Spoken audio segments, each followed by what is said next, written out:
Atlântida, então, como surgiu? Os seres imortais de Lemúria migraram, como eu falei, né, para uma pequena ilha, para vários locais, entre eles uma pequena ilha ao norte do recém-surgido continente de Atlântida. Então, a Lemúria fundou e, como eu falei, um afunda, emerge outro, né? Então, Lemúria fundou, emergiu Atlântida, que chamavam de Udal na época. E eles começaram a recriar a sua ciência espiritual lá. Então, eles foram povoando aquele novo continente, né?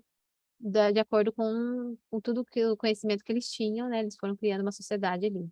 No momento certo, os Nacaus da Lemúria, ou seja, daquela escola de mistérios de Nacau, eles criaram uma representação espiritual do cérebro humano sobre a superfície da ilha de Atlântida.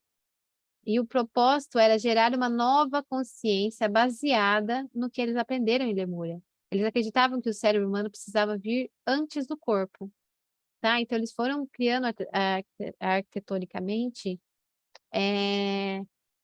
uma projeção do que eles acreditavam ser importante do cérebro humano no, no continente de Atlântida, né? Para eles começarem a curar uma energia mais elevada no planeta, tá? Então, primeiro eles construíram um muro no meio da ilha, com cerca de 12 metros de altura, por 6 metros de largura, isolando um lado da ilha do outro. Então, ficou dividido ao meio. Era literalmente necessário atravessar a água para poder chegar do outro lado. Depois, eles posicionaram um muro menor a 90 graus do primeiro muro, dividindo a ilha em 4 partes. Daquelas 1.000 pessoas que vieram da escola de mistérios de Nacau para Atlântida, metade ficou de um lado e metade do outro, sendo considerada a natureza de operação do cérebro o fator decisório, tá? Então, aquelas pessoas que tinham um hemisfério mais feminino, mais forte, ficavam de um lado, aquelas que tinham um hemisfério predominante masculino ficavam do outro, tá? Eles passaram a viver assim por milhares de anos, até que acreditavam estar prontos para a etapa seguinte, que era representar o corpo caloso que unia os dois hemisférios, tá? Então, eles estavam trabalhando a nível muito maior, a egrégora do local, a energia que eles queriam ancorar. Então, eles separaram as pessoas como se fossem consciências coletivas, né?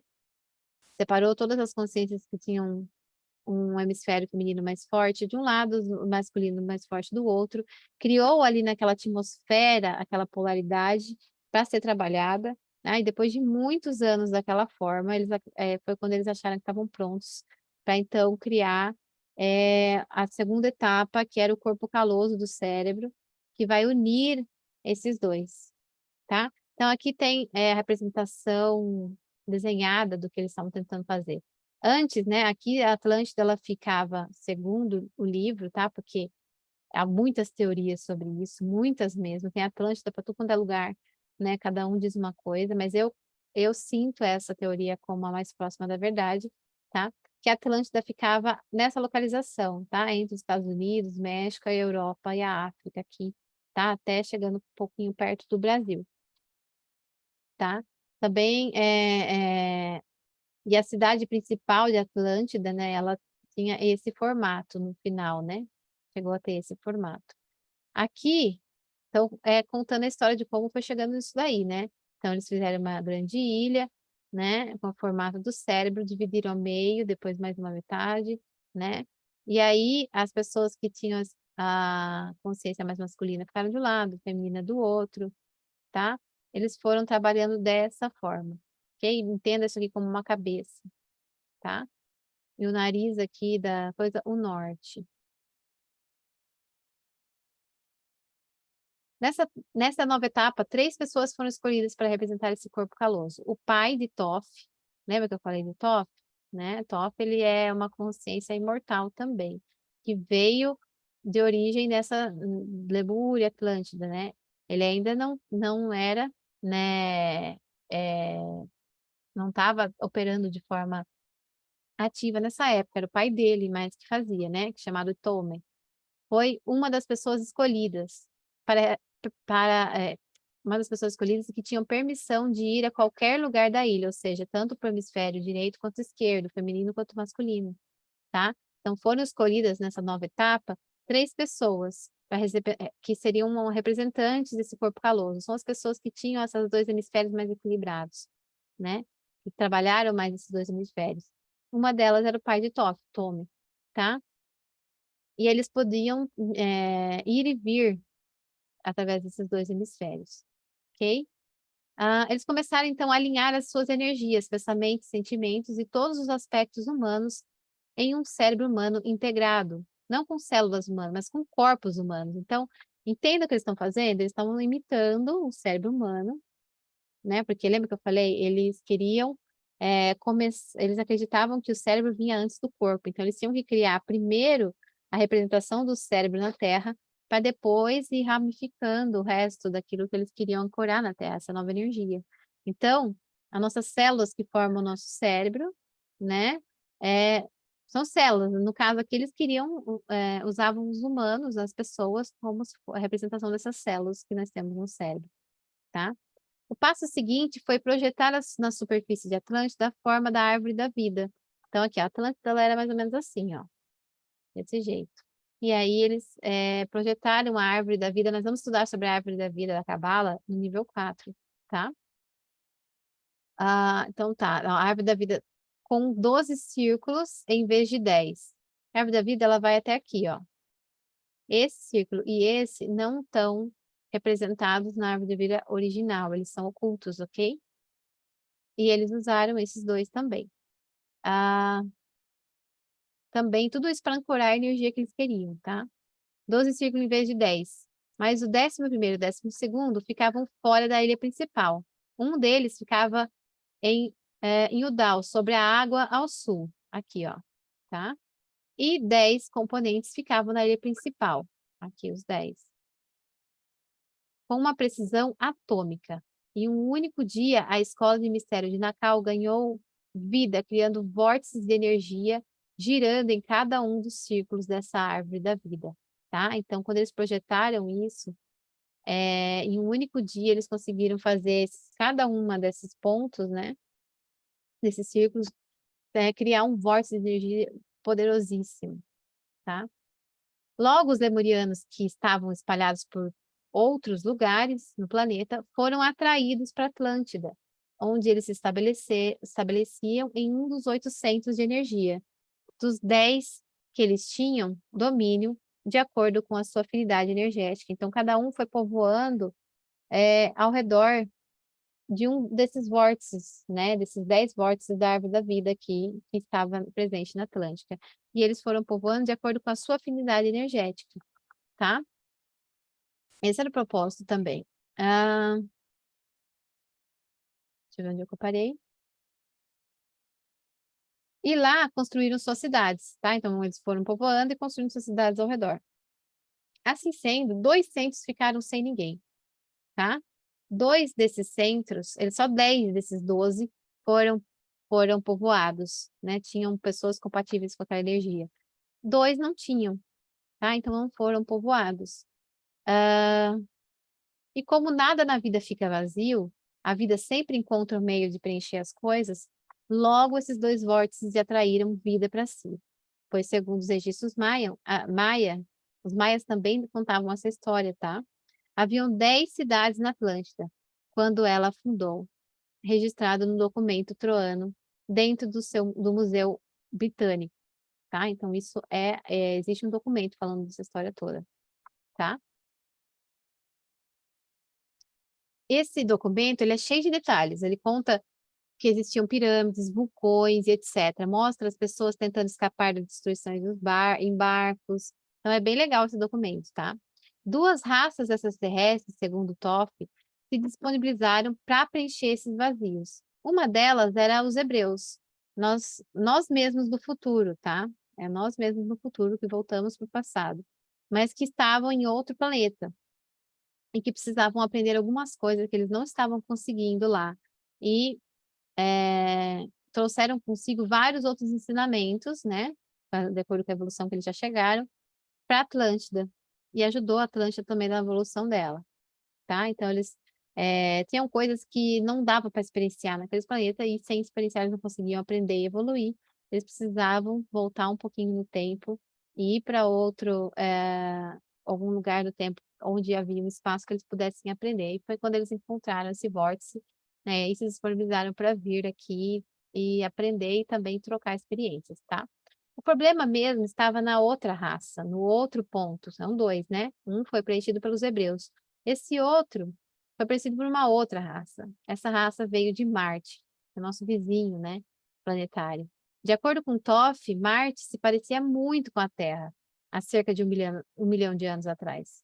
Tinha oceanos, árvores, era lindo. Mas a queda de Marte se deu com a rebelião de Lúcifer, tá? A gente vai aprender em outro momento sobre essas questões aí, Lúcifer e tal, tá? Não vamos entrar muito nesse detalhe agora. Quando eles tentaram participar do seu experimento, que fracassou totalmente, tá? Um dos experimentos de Lúcifer. Os marcianos tentaram participar e esse experimento fracassou. Planetas por toda parte foram destruídos. Todos os planetas que tentaram participar do experimento de Lúcifer foi destruído. E Marte foi um desses planetas. Eles tentaram criar uma realidade separada da de Deus. Então, vai chegando um nível de conhecimento, né? Principalmente a ciência, em que ela vai querendo ser Deus, né? Nós vemos aqui na Terra, e é muito o que está acontecendo hoje, né? Eles estão criando robôs, realidades virtuais, etc. É uma tentando brincar de Deus. Eles chegaram nisso num nível mais avançado, né? E eles acabaram se destruindo por conta disso, tá? E Marte foi um deles, né? Eles tentaram criar essa realidade separada de Deus, e assim como estão tentando, nós estamos tentando fazer aqui agora também, tentando criar a nossa própria realidade independente. Quando alguém tenta se separar de Deus, ele rompe a sua ligação com o amor e com a realidade primordial. E assim torna-se totalmente do hemisfério masculino, do hemisfério esquerdo, e sem emoções, puramente lógicos. Marte se tornou um campo de batalhas, porque lá era um hemisfério masculino puro. Lutas que se sucediam interminavelmente, até que, obviamente, acabaram explodindo a própria atmosfera e destruíram toda a superfície do planeta, tá? Algumas imagens aqui de Marte. E aí, antes de Marte ser destruído, eles haviam construído imensas pirâmides tetaéricas com 3 a 4 e 5 lados, né? Até que finalmente eles conseguiram construir um complexo que foi capaz de criar um Merkabah sintético. A gente já falou de Merkabah em outros momentos no portal, né? Mas nessa frente a gente aprofunda mais. Com essa estrutura, eles conseguiam ver o tempo para frente e para trás do espaço, a distâncias e períodos de tempos enormes.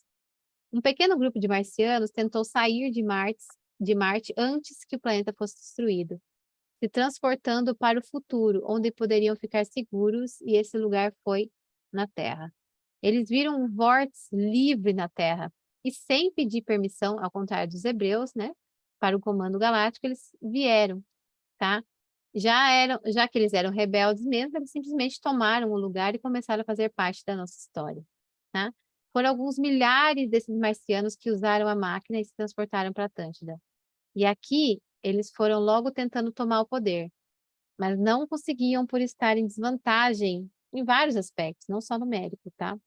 A consciência local, em termos galácticos, equivalia mais ou menos, na época, a uma menina de 14 anos, em termos galácticos, tá? Portanto, o que tínhamos aqui era, em média, o que tínhamos aqui era essa menina de 14 anos sendo assediada por um homem muito mais velho, de cerca de 60 ou 70 anos, impondo sua força sobre ela. Era basicamente isso que estava acontecendo, em outros termos, tá? O que também poderia ser dito em outros termos como um estupro, tá? Passando o conflito inicial que se deu com a chegada dos marcianos, quando ambos os lados não viam mais uma solução para esse conflito, eles decidiram que os marcianos iriam tentar trabalhar o lado feminino deles, o lado mais emocional deles, esse lado que faltava. E assim eles viveriam sem muitos problemas, eles viveram sem muitos problemas por um longo período de tempo.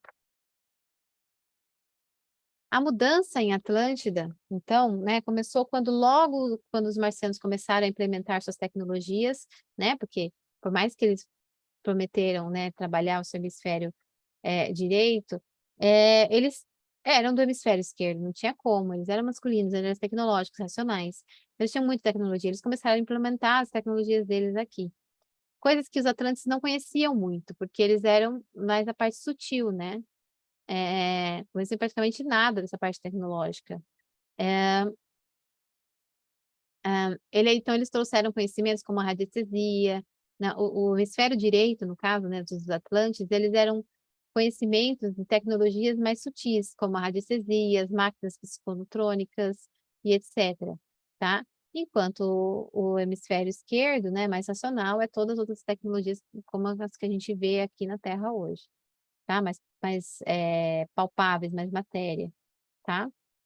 E foi isso que os marcianos começaram a implementar aqui.